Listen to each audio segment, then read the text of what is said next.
las empresas. 15.000 empresas dejaron de pagar cargas sociales. Vamos a hablar de esto con Iván Sasovsky, él es tributarista. Iván, ¿cómo estás? Buenas tardes.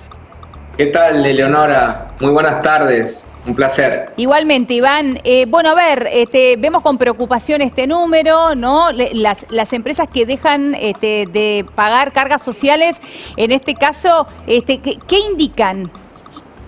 A ver, estamos en una situación de supervivencia en todo sentido, desde el punto de vista de la propia pandemia y desde el punto de vista económico. Es decir, nosotros estamos recibiendo permanentemente consultas de empresas de cómo poder superar esta parálisis que hay en la economía, y la verdad es que al no tener una fecha certera de cuándo esto va a terminar, muchas empresas lo que están haciendo es tratando de tirar lo más posible para ver superada, digamos, esta etapa de confinamiento y de falta de actividad, como para no tener que cerrar y no tener que tomar decisiones más drásticas que son totalmente dolorosas para cualquier empresario, para cualquier empresa, como pueden ser desde las desvinculaciones que obviamente pueden ocurrir, o hasta decisiones un poco más extremas como entrar en cesación de pagos, o incluso poder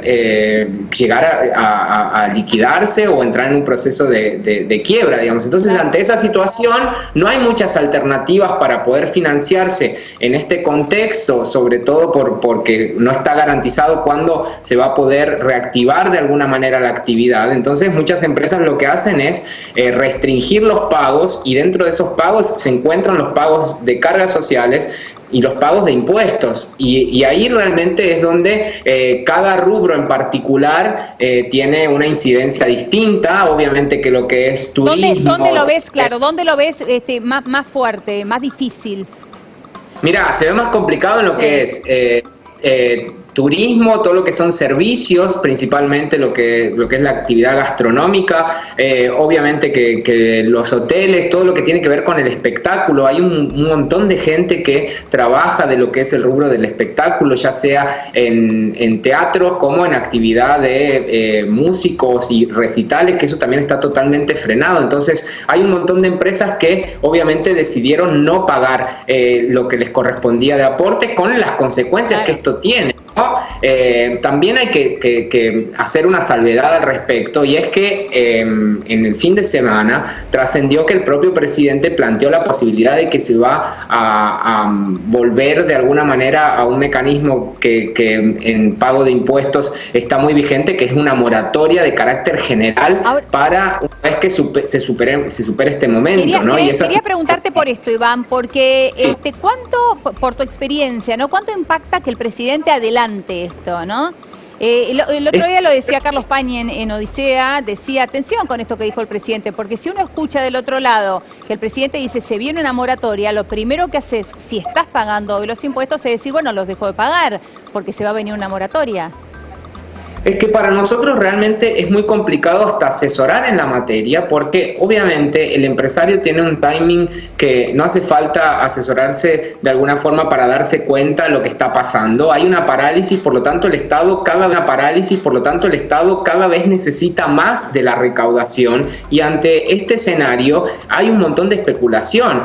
Al tener la certeza de que el propio presidente de su boca anuncia que va a haber una moratoria de carácter general, primero deja en evidencia dos cuestiones. Primero, el hecho de que la moratoria anterior, que tenía un vencimiento de obligaciones hasta el 30 de noviembre del 2019, que ya parece que fue hace 10 años, dejó afuera a un montón de grandes empresas, y que después la justicia empezó a decir, no, ojo, que cuando estás dando este tipo de beneficios, estás discriminando. Entonces la propia justicia dijo, esto tiene que ser de carácter general, por eso las palabras del presidente no son azarosas, sino que tienen que ver con eso. Y por otro lado, el hecho de que al saber o tener la certeza de que esto va a ocurrir, no solo por la palabra del presidente, sino también porque estadísticamente cada 2 años tenemos una moratoria en la que se nos condonan sanciones e intereses, con lo cual obviamente que el no pagar impuestos termina siendo uno de los negocios más rentables y que termina perjudicando a todo el sistema, porque obviamente dentro del sistema tributario argentino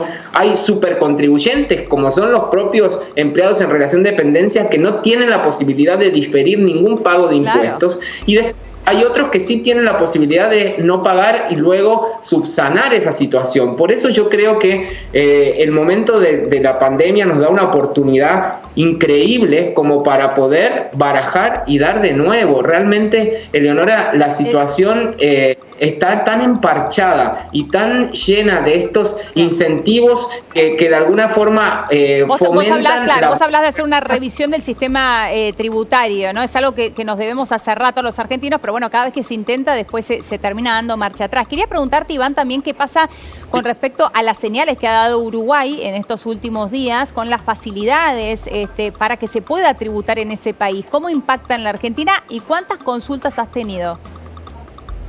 La verdad es que el nivel de consultas está en sus máximos históricos al respecto.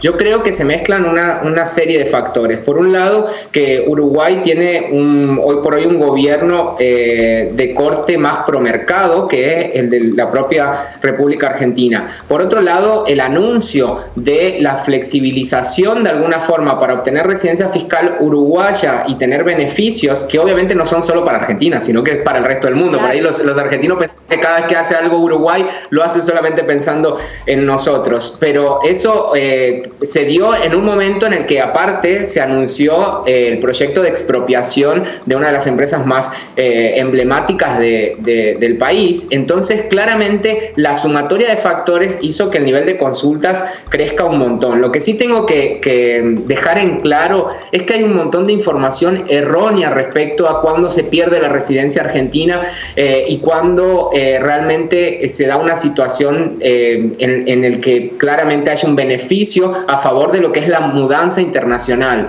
con lo cual hay un montón de trascendidos que por ahí no son del todo exhaustivos en el análisis, y es muy importante tener en cuenta como principio básico que ninguna norma que otro país disponga va a ser aplicable de manera directa en lo que la norma argentina ya establece, y para que estas normas sean realmente beneficiosas para un residente argentino o para una familia que está planificando qué hacer con su vida, se tiene que dar una mudanza internacional. Las familias y las personas se tienen que ir de la República Argentina con todo lo que ello implica.